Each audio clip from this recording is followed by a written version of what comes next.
لباس نبیز ہونا چاہیے، باریک نہیں۔ حضور نے فرمایا اللہ کی لعنت ہو ان پر جو لباس پہن کے بھی ننگی ہوتی ہے۔ باریک اتنا لباس ہے، یہ چست اتنا لباس ہے، ڈھیلا ڈھالا ہونا چاہیے، نبیز ہونا چاہیے۔ لباس کے اندر یہ دو حصے جو ہیں وہ لازم ہیں۔ اور پھر سینے پر، اب ظاہر بات ہے کرتا پہنا ہوا ہے، ڈھیلا ڈھالا ہے، پھر بھی یہ سینے کے ابھار تو ظاہر ہو جائیں گے۔ ان پر ایک اضافی اوڑھنی سر پر سے لے کر اور اپنے اس گریبان کے اوپر بکل مار لینا، تاکہ یہ جو نسوانی حسن کا دوسرا مظہر ہے، پہلا چہرہ سب سے بڑا چہرہ۔ اب جو لوگ کہتے ہیں چہرے کا پردہ نہیں ہے، تو خدا کے بندو پھر پردے کی ضرورت کیا ہے؟ نسوانی حسن اگر اس میں اٹریکشن ہے، وہ کہاں ہوتا ہے سب سے بڑھ کر؟ مظہر اول کون سا ہے نسوانی حسن کا؟ چہرہ ہی تو ہے۔ اب میں ذرا شرم کے ساتھ کہہ رہا ہوں، تو پھر یہاں پردے کا چہرے کا معاملہ کیا ہو؟ سطر میں تو پردہ چہرہ شامل نہیں ہے۔ محرموں سے پردہ کیا ہے؟ محرموں سے، اس کا نام سطر ہے۔ عورت کا پورا جسم سطر ہے سوائے چہرے کی ٹکیا اور یہ ہاتھ اور یہ پاؤں، بس۔ کیا مطلب ہے؟ بھائی بھی نہیں دیکھ سکتا بہن کے جسم کا کوئی اور حصہ، باپ بھی نہیں دیکھ سکتا بیٹی کے جسم کا کوئی حصہ۔ یہ سطر ہے، سطر محرموں سے پردہ ہے۔ اس سے آگے صرف شوہر یا حسب ضرورت طبیب، سرجن، بس۔ یہ محرموں کا۔ اہل ایمان، اے نبی کہہ دیجئے اہل ایمان مردوں سے اپنی نگاہیں نیچی رکھا کریں اور اپنی شرمگاہوں کی حفاظت کریں، یہی ان کے لیے زیادہ پاکیزہ عمل ہے۔ ان اللہ خبیر بما یصنعون، اور جو کچھ وہ کر رہے ہیں اللہ اس سے واقف ہے۔ وَقُلْ لِلْمُؤْمِنَاتِ يَغْضُضْنَ مِنْ أَبْصَارِهِنَّ، اور مومن عورتوں سے بھی کہہ دیجئے کہ وہ اپنی نگاہیں جو ہیں نیچی رکھا کریں۔ وَيَحْفَظْنَ فُرُوجَهُنَّ، اپنی شرمگاہوں کی حفاظت کریں۔ وَلَا يُبْدِينَ زِينَتَهُنَّ إِلَّا مَا ظَهَرَ مِنْهَا، اور اپنی زینت کو ظاہر نہ کیا کریں سوائے اس کے کہ جو بالکل ظاہر ہو جائے۔ لیکن یہاں بھی صرف نبی کے گھر کی بات ہوئی ہے، عام نہیں۔ پھر محرموں کی ایک چھوٹی فہرست ہے جو سورہ احزاب میں آ گئی ہے، اور گھر سے باہر کے پردے کا حکم آ گیا ہے، یہ سورہ احزاب میں۔ سورہ نور میں استیزان اب عام کر دیا، کسی بھی گھر میں داخل مت ہو جب تک اذن نہ لے لو۔ یہ دیکھیے تدریج، پہلے حضور کے گھروں میں داخل نہ ہو، اب کسی بھی گھر میں داخل نہیں ہو سکتے بغیر استیزان کے۔ اور احادیث مبارکہ میں اتنی سختی آئی ہے، وہ میں بعد میں آپ کو بتاؤں گا۔ دوسرے یہ کہ گھر کے اندر پردہ جو محرموں سے پردہ ہے، محرموں سے پردہ۔ محرم کون ہوتا ہے یہ سمجھ لیجئے۔ محرم وہ ہے جس سے کبھی بھی کسی شکل میں کسی حالت میں شادی نہ ہو سکے۔ اب ایک آدمی جو ہے اس کے گھر میں فرض کیجئے کہ ایک بہن ہے، تو اس بہن کی دوسری بہن سے وہ شادی نہیں کر سکتا، لیکن اگر وہ بیوی مر گئی تو کر سکتا ہے کہ نہیں؟ اس لیے وہ محرم نہیں ہے، نامحرم ہے، سالی نامحرم ہے۔ آپ کا بھائی ہے، اس کی بیوی ہے، بھابھی ہے آپ کی، آپ دیور ہیں، بھابھی سے شادی تو نہیں کر سکتے، لیکن اگر بھائی کا انتقال ہو جائے تو آپ شادی کر سکتے ہیں۔ تو شادی ہو سکتی ہے تو وہ محرم نہیں ہوا، وہ نامحرم ہے۔ محرم صرف وہی ہے جس سے کبھی کسی حال میں شادی کا امکان نہ ہو۔ اس کی ابتدائی فہرست جو ہے سورہ احزاب میں ہے، تفصیلی فہرست جو ہے وہ سورہ نور میں ہے۔ اب دیکھیے گھر کے اندر بیٹھنے سے متعلق کیا بات کہی گئی۔ بزار اور ترمذی میں حضرت عبداللہ ابن مسعود سے نبی ایک وسلم کا یہ ارشاد نقل ہوا ہے، ان المرأۃ عورۃ، عورت چھپا کر رکھنے کی چیز ہے۔ ہمارے ایک نوجوان ساتھی نے ایک دفعہ مضمون لکھا تھا بڑا پیارا، انہوں نے کہا کہ قرآن مجید میں جو اشارات ہیں، حور مقصورات فی الخیام، وہ حوریں جو ہوں گی وہ خیموں کے اندر ہوں گی، وہیں رہیں گی۔ قصر کہتے ہیں روک دینے کو، باہر نہیں نکلتی، وہ مقصورات فی الخیام۔ حوروں کا کانہن لؤلؤ مکنون، ایسے ہوں گے کہ جیسے کہ موتی جسے چھپا کر رکھا جائے. عورت چھپا کر رکھنے کی شے ہے. المرأۃ کلھا عورۃ، عورت کہتے ہیں اس کو ہے جسے چھپا کر رکھا جائے. ان المرأۃ عورۃ فاذا خرجت، جب وہ گھر سے نکلتی ہے استشرفھا شیطان، اب شیطان جو ہے اس کو طاق میں رکھتا ہے. واقرب ما تکون برحمت ربھا وہی فی قعر بیتھا، وہ اپنے رب کی رحمت سے قریب ترین ہوتی ہے جبکہ اپنے گھر کے بھی کسی اندرونی حصے میں ہو. صحن میں ہوگی تو شاید ادھر ادھر کے کوٹھوں سے نظر پڑ جائے.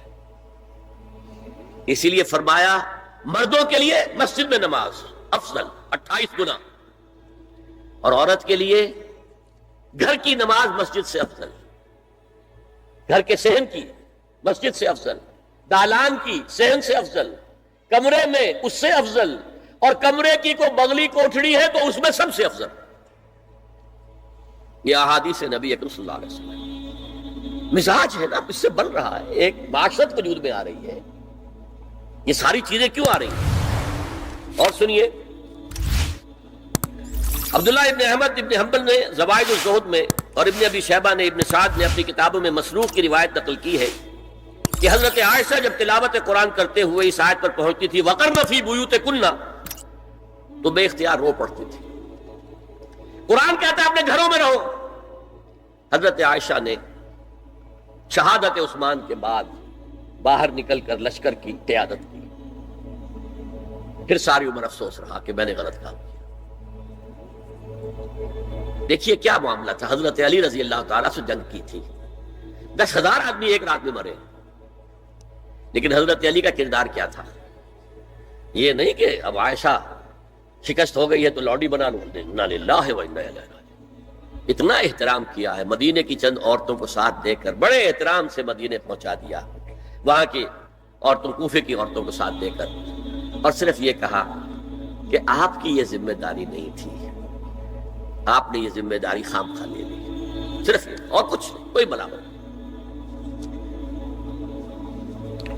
حافظ ابو بکر بزار حضرت انس سے روایت کرتے ہیں کہ عورتوں نے حضور سے عرض کیا کہ ساری فضیلت تو مرد لوٹ کے لے گئے، وہ جہاد کرتے ہیں اور خدا کی راہ میں بڑے بڑے کام کرتے ہیں، ہم کیا عمل کریں کہ ہمیں بھی مجاہدین کے برابر اجر مل سکے؟ جواب میں آپ نے فرمایا من قعدت منکن فی بیتہا فإنہا تدرک عمل المجاہدین، تم میں سے جو شخص اپنے گھر میں بیٹھی رہے گی وہ مجاہدین کا اجر حاصل کر لے گی.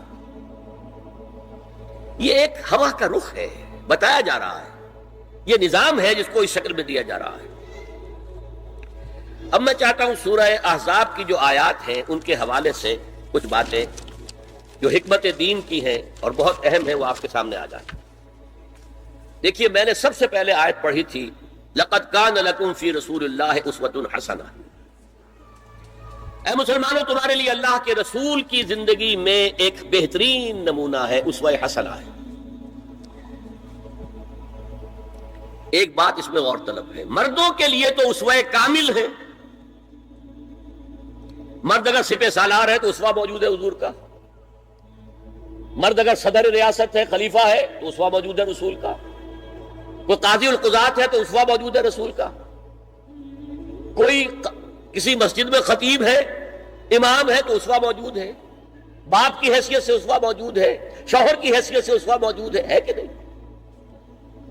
مردوں کی کوئی حیثیت ایسی نہیں جس کے لیے اسوہ حضور کی زندگی میں نہ ہو. لیکن ایک خلا ہے، عورت کی نسوانی زندگی کے لیے تو حضور کی زندگی میں کوئی اسوہ نہیں ہو سکتا. حضور مرد ہے.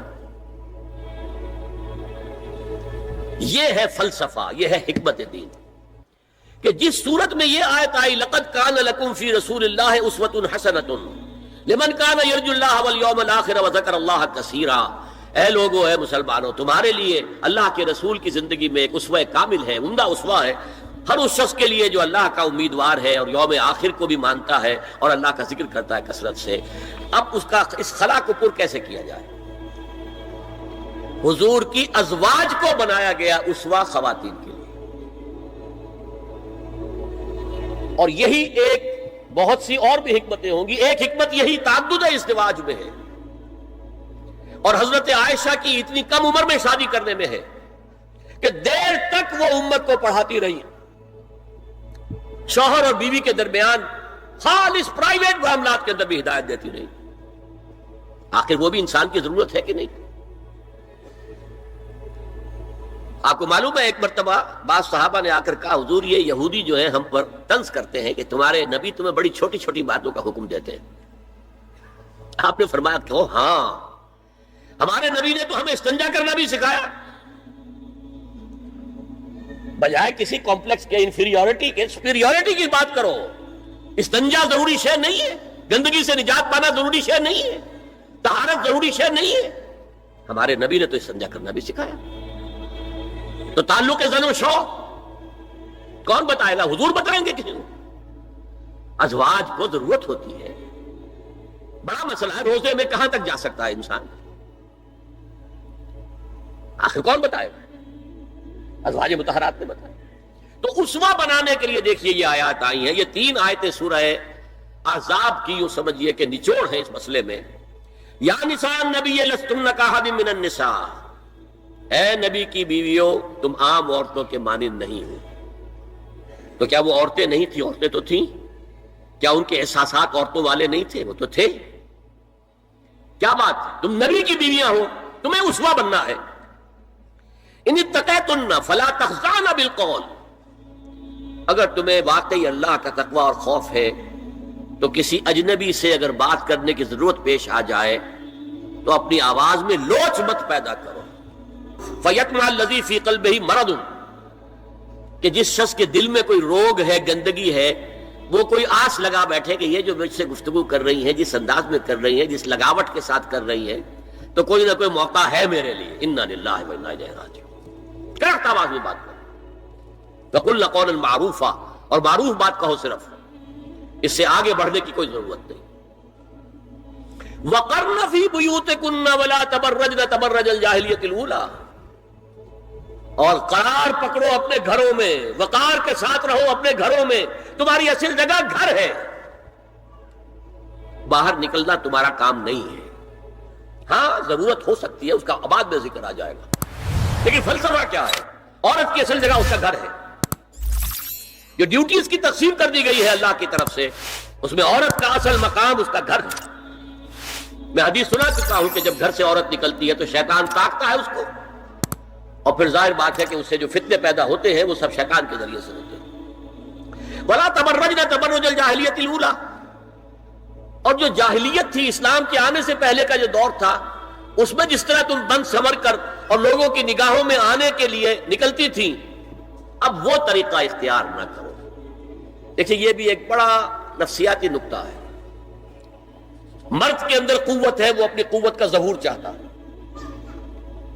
کبھی جی چاہتا ہے دیوار کو کندھا دے مارے، راستہ چلتے کسی کو لگا کندھا. قوت ظہور چاہتا ہے. عورت کے پاس سب سے بڑا سرمایہ اس کا نسوانی حسن ہے. جسمانی طاقت تو نہیں ہے نا، اس کے اندر ایک ارج ہے کہ اپنے آپ کو ظاہر کرے. اس کا نام تبرج. بروج کہتے تھے ان برجیوں کو کہ جو فصیلوں کے اوپر ہوتی تھی. اور ظاہر بات ہے دور سے مسافر آ رہا تو پہلے تو برجی نظر آتی تھی نا، تو نگاہوں میں آنا، نگاہوں میں کھپنا، یہ تبرج. تو تم جس طرح پہلے بناؤ سنگھار کر کے نکلا کرتی تھی، اور تبرج الجاہلیہ اب چھوڑ دو. وَأَقِمْنَ الصَّلَاةَ وَآتِينَ الزَّكَاةَ، اور نماز قائم رکھو، زکات ادا کرو. وَأَطِيعْنَ اللَّهَ وَرَسُولَهُ، اور اللہ اور اس کے رسول کی اطاعت پر کاربند رہو. اب آئے الفاظ جو اہم ترین ہیں. انما یرید اللہ لیذھب عنکم الرجس اہل البیت ویطہرکم تطہیرا. اے نبی کے گھر والیوں، اللہ یہ چاہتا ہے کہ تم سے ہر طرح کی برائی، ہر طرح کی ناپاکی کو دور کر دے اور تمہیں پاک کر دے. پاک کرنا کر خوب خوب خوب خوب. تطہیرا، یطہرکم تطہیرا. کیوں؟ تمہیں نمونہ بننا ہے، تمہیں اسوہ بننا ہے. یہ الفاظ اصل میں آئے ہیں قرآن مجید میں ازواج مطہرات کے بارے میں. سارا جملہ چل رہا ہے یا نساء نبی سے. ہمارے کچھ دوستوں نے اسو کہا ہے کہ اہل بیت سے مراد حضرت علی، حضرت فاطمہ، حضرات حسنین ہیں. وہ بھی حضور نے فرمایا. میں نے ایک ٹی وی مذاکرے کے اندر بھی جب کچھ حضرات کہہ رہے تھے کہ اہل بیت تو اصل میں وہ ہیں، میں نے کہا نہیں، اصل میں بیویاں ہیں لیکن وہ بھی اہل بیت ہیں. حضور نے ایک چادر میں جب سمیٹا سب کو، تو یہ بھی اللہم ہؤلاء اہل بیت، یہ بھی میرے اہل بیت ہیں. سلمان منا اہل البیت، سلمان بھی ہمارے اہل بیت میں سے، جو جتنا قریب ہوا. لیکن قرآن میں یہ لفظ آتا ہے صرف بیویوں کے لیے، ازواج کے لیے. حضرت ابراہیم کے پاس جب فرشتے آئے تھے حضرت اسحاق کی ولادت کی خبر دینے کے لیے، تو جب حضرت سارہ نے سنا تو وہ آئیں اپنے 72 مارتی ہوئی اپنے پیشانی پر، آلد وانا عجوز وہذا بالی شیخا، کیا میں جلوں گی اب جبکہ میں بڑھی پھوس ہو گئی ہوں اور میرا یہ شوہر جو ہے یہ بھی بڑھا پھوس ہے. 100 برس کی عمر تھی حضرت ابراہیم علیہ السلام کی، اور کتنی ہوگی اس کے آس پاس ہی ہوگی، 90-95 حضرت سارہ ہوگی. اس کو فرشتوں نے کہا تھا کہ کیا آپ اللہ کی رحمت سے مایوس ہو گئی؟ السلام علیکم وبرکاتہ اہل البیت، اے نبی کے گھر والی، اے نبی کے گھر والوں، تم پر اللہ کی سلامتی ہو، رحمت ہو. تو اہل بیت کا لفظ قرآن میں 2 جگہ آیا ہے، یا حضرت سارہ کے لیے حضرت ابراہیم کی زوجہ ہے، اور یا النساء النبی، تمہیں تو پاک کرنا ہے، پوری طرح پاک کرنا ہے، پوری طرح پاک کرنا ہے تاکہ تم اسوہ بن جاؤ. جو خلا ہے اسوہ محمدی میں صلی اللہ علیہ وسلم، وہ تمہارے ذریعے پورا کرنا ہے. اس لیے پہلا خطاب جو ہے، اب یہ دونوں باتوں سے ہو گیا، ایک تو چیریٹی بگنز ایٹ ہوم، جو بھی اصلاح کا عمل ہو گھر سے ہونا چاہیے، اور نمبر 2 یہ کہ ازواج مطہرات کو امت کی تمام خواتین کے لیے ہمیشہ کے لیے اسوہ بنانا ہے.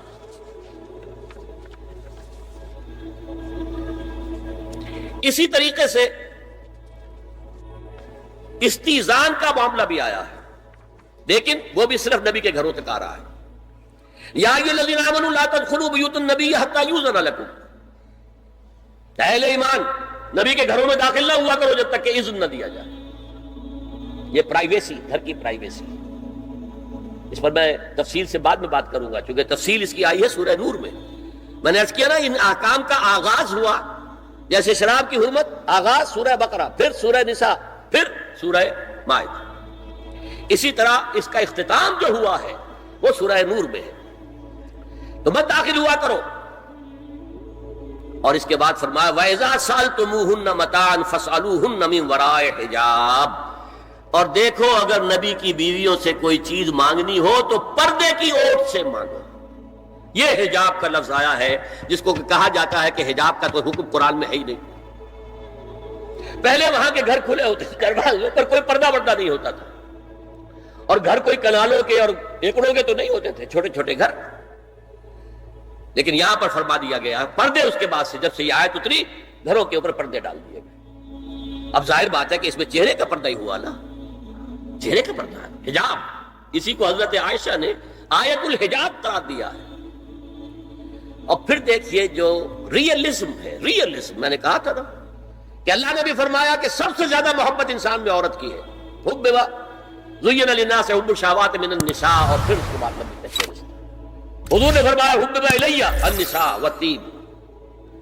یہاں بھی فرمایا گیا ذالکم اطہر لقلوبکم وقلوبہن، یہ زیادہ پاکیزہ بات ہوگی تمہارے دلوں کے لیے بھی اور ان کے دلوں کے لیے بھی. اگر نبی کی بیوی بے حجاب تمہارے سامنے آ جائے گی تو وہ نبی کی بیوی ہے، اور ازواج مطہرات ہونے کی حیثیت تمہاری ماں بھی ہے، لیکن ایک عورت بھی تو ہے.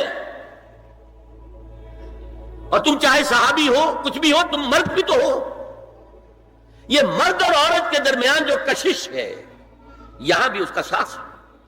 نبی کی بیویوں کو بھی یہ نہیں کہا کہ اس سے ماوراء ہے، معصوم تو کوئی نہیں نبی کے علاوہ. وہ تو اللہ کہہ رہا ہے ہم تمہیں پاک کر دینا چاہتے ہیں، پوری طرح پاک کر دینا چاہتے ہیں تاکہ تم تمام خواتین امت کے لیے اسوہ بن جاؤ. فرمایا یہ جو پردے کی اوٹ سے کوئی شے لینا دینا ہے، اس سے یہ تمہارے دلوں کے لیے بھی زیادہ پاکیزہ بات ہے، ان کے دلوں کے لیے بھی. یہ ہے اللہ تعالیٰ کا حکم سورہ احزاب کے اندر. اس کے بعد اسی سورہ احزاب میں اس سے جو مستثنا ہے، گھروں میں اذن لیے بغیر بھی داخل ہو سکے، جن کے سامنے ازواج مطہرات اپنے کھلے چہرے کے ساتھ آ سکتی تھی، ان کی ایک فہرست دی گئی. یہ مختصر فہرست ہے. لا جناح علیہن فی آبائہن ولا ابنائہن ولا اخوانہن ولا ابناء اخوانہن ولا ابناء اخواتہن ولا نسائہن وما ملکت ایمانہن واتقین اللہ ان اللہ کان علی کل شیء شہیدا. کوئی حرج نہیں ہے ازواج مطہرات پر ان کے باپوں کے سلسلے میں، ابو بکر آئے تو جائے سیدھے حضرت عائشہ کے حجرے میں، کون روکے گا؟ اور بیٹوں کے اور ان کے بھائیوں کے اور ان کے بیٹوں کے بھائی بھتیجے اور ان کی بہنوں کے بیٹے یعنی بھانجے، ولا نسائہن، نسائہن اس کو میں چاہتا ہوں نوٹ کریں آپ، اپنی عورتیں، جان پہچان کی عورتیں، اجنبی عورتیں نہیں، اس پر مزید گفتگو ہوگی سورہ نور کے حوالے سے، ولا ما ملکت ایمانہن، اور جو ان کے ملک یمین ہیں، ان میں ایک رائے یہ ہے کہ مراد صرف باندیاں ہیں اور ایک مراد یہ ہے کہ اس میں مرد غلام بھی شامل ہیں، ایک رائے یہ ہے کہ مرد غلام جب تک کہ ابھی وہ بالغ نہ ہو، بچہ ہو، بہرحال یہ آراء ہے علیحدہ۔ واتقین اللہ ان اللہ کان علی کل شیء شہیدا، اور اللہ کا تقوی اختیار کرو، یقیناً اللہ ہر چیز کو دیکھ رہا ہے۔ اب آئیے سورہ نور کی طرف۔ اب میں یہاں پر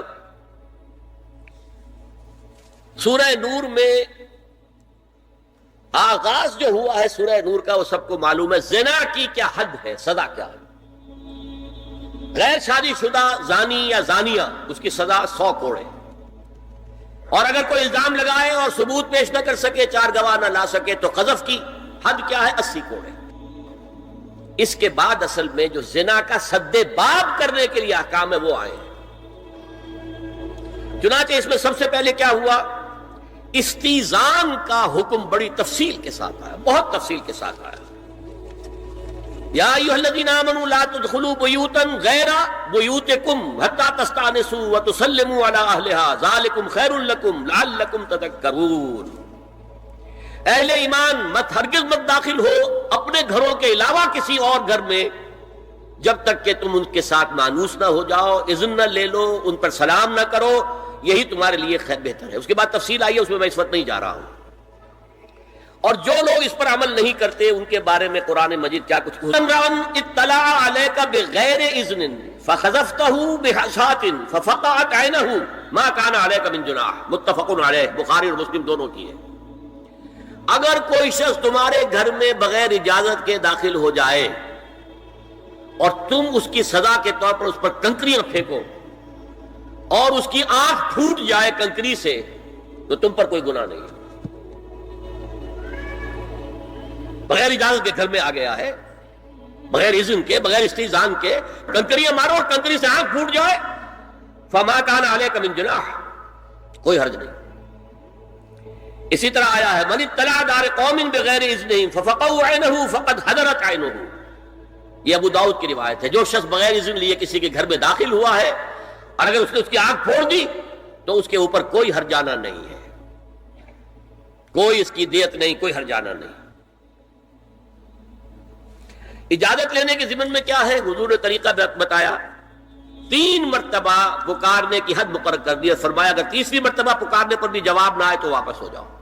قرآن میں بھی ہے اذا قیل لکم ارجعوا فارجعوا، اگر وہ کہتے چلے جاؤ، ملاقات نہیں ہو سکتی، چلے جاؤ۔ ہاں اگر آپ ٹائم لے کر آئے ہیں تب بات دوسری ہے، پھر تو اس کو ملنا ہے، لیکن آپ ایسے ہی پہنچ گئے ہیں، پتہ نہیں وہ اپنی کس مصروفیت میں ہے، آپ کا حق نہیں ہے کہ وہ آپ کو ریسیو کرے اور آپ سے بات کرے۔ اذا قیل لکم ارجعوا فارجعوا، اور برا نہ مانو کہ میرا یہ معاملہ کیا، میں آیا تھا اور مجھے جو ہے مجھ سے ملاقات نہیں کی، نہیں۔ اور اس سلسلے میں ایک بڑا دلچسپ واقعہ ہے، ایک مرتبہ آپ حضرت سعد ابن عبادہ کے ہاں گئے اور السلام علیکم ورحمۃ اللہ کہہ کر 2 دفعہ اجازت طلب کی، مگر اندر سے جواب نہ آیا۔ تیسری مرتبہ جواب نہ ملنے پر آپ واپس ہو گئے۔ حضرت سعد اندر سے دوڑ کر آئے اور عرض کیا یا رسول اللہ، میں آپ کی آواز سن رہا تھا مگر میرا جی چاہتا تھا کہ آپ کی زبان مبارک سے میرے لیے جتنی بار بھی سلام و رحمت کی دعا نکل جائے اچھا ہے۔ تیسری مرتبہ بھی آپ کہے، پھر دوڑ کر آئے اور لپٹ گئے حضور سے صلی اللہ علیہ وسلم۔ یہ ہے استیزان کا معاملہ۔ اب آ رہی ہے اصل آیت،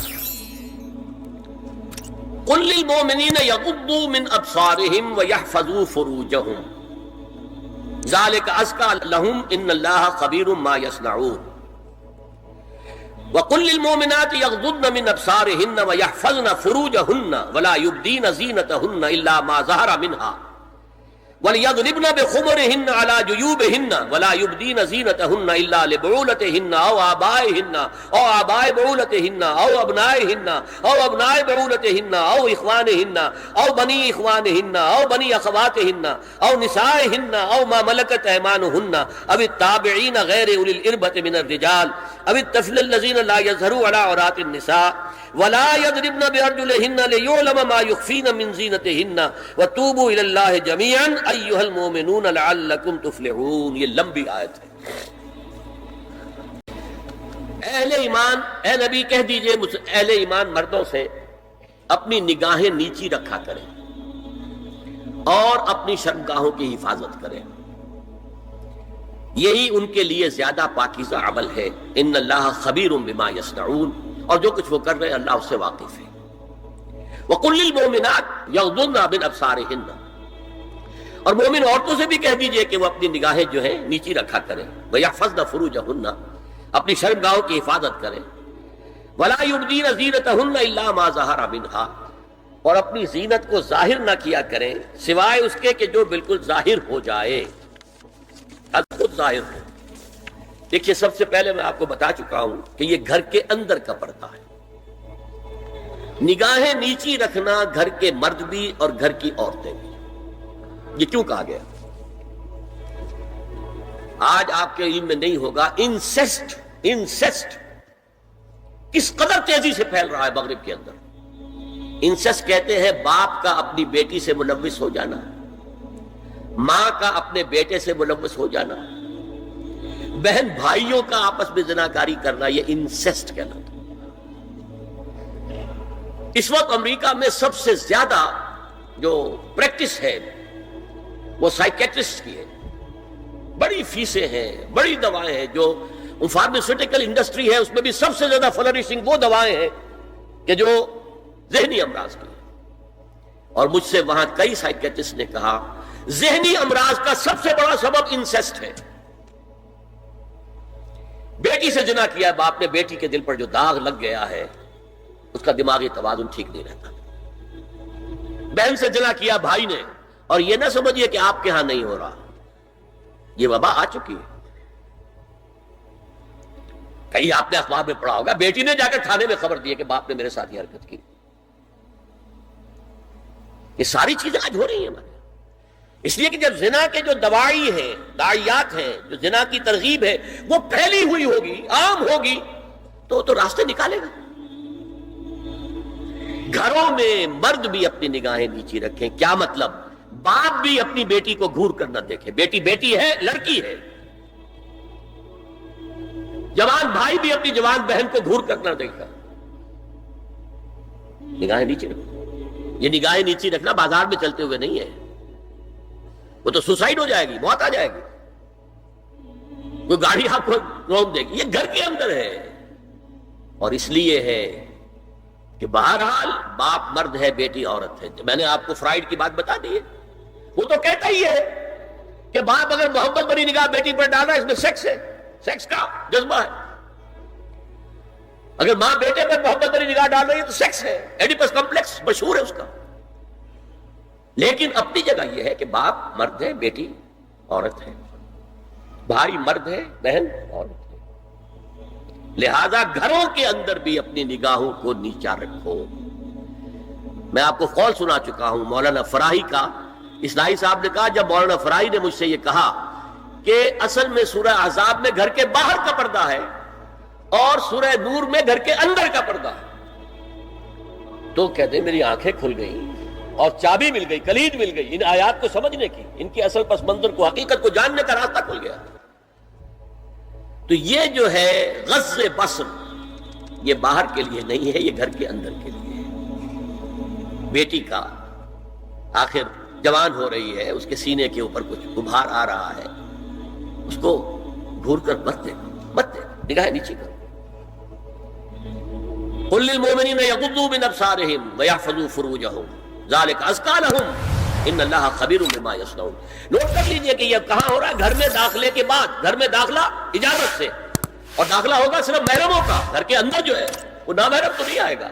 یہ میں آگے بیان کر رہا ہوں. وَقُلْ لِلْمُؤْمِنَاتِ يَغْضُضْنَ مِنْ أَبْصَارِهِنَّ وَيَحْفَظْنَ مِنْ فُرُوجِهِنَّ، اور کہہ دیجئے مومن عورتوں سے بھی کہ وہ بھی اپنی نگاہیں جھکا کر رکھیں اور اپنی شرمگاہوں کی حفاظت کریں. وَلَا يُبْدِينَ زِينَتَهُنَّ إِلَّا مَا ظَهَرَ مِنْهَا. اس ٹکڑے پر بڑا قیل و قال ہے جدید مفکرین اور جدید دانشوروں نے کہ وہ اپنی زینت ظاہر نہ کرے سوائے اس کے جو خود ظاہر ہو جائے. وہ کہتے ہیں اس میں چہرہ بھی شامل ہے، اور جب چہرہ شامل ہے تو اس کا مطلب چہرے کا پردہ نہیں ہے. لا حول ولا قوت الا باللہ. آپ کو بہت سے حضرات نے وہ پڑھی ہوگی بحث جو جنگ میں ہو گئی تھی.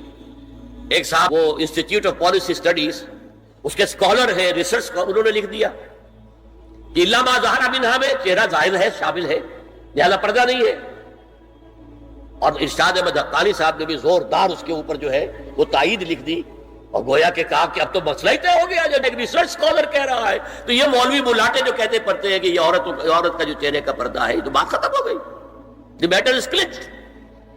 میں نے صرف ایک جواب دیا کہ اس شخص نے جو بڑا ریسرچ اسکالر تھا، پہلے یہ لکھا ہے کہ سورہ نور کی ان آیات میں سطر کے احکام آ رہے ہیں، تو پھر یہاں پردے کا چہرے کا معاملہ کیا ہو؟ سطر میں تو پردہ چہرہ شامل نہیں ہے. محرموں سے پردہ کیا ہے؟ محرموں سے اس کا نام سطر ہے. عورت کا پورا جسم سطر ہے سوائے چہرے کی ٹکیا اور یہ ہاتھ اور یہ پاؤں، بس. کیا مطلب ہے؟ بھائی بھی نہیں دیکھ سکتا بہن کے جسم کا کوئی اور حصہ، باپ بھی نہیں دیکھ سکتا بیٹی کے جسم کا کوئی حصہ. یہ سطر ہے. سطر محرموں سے پردہ ہے.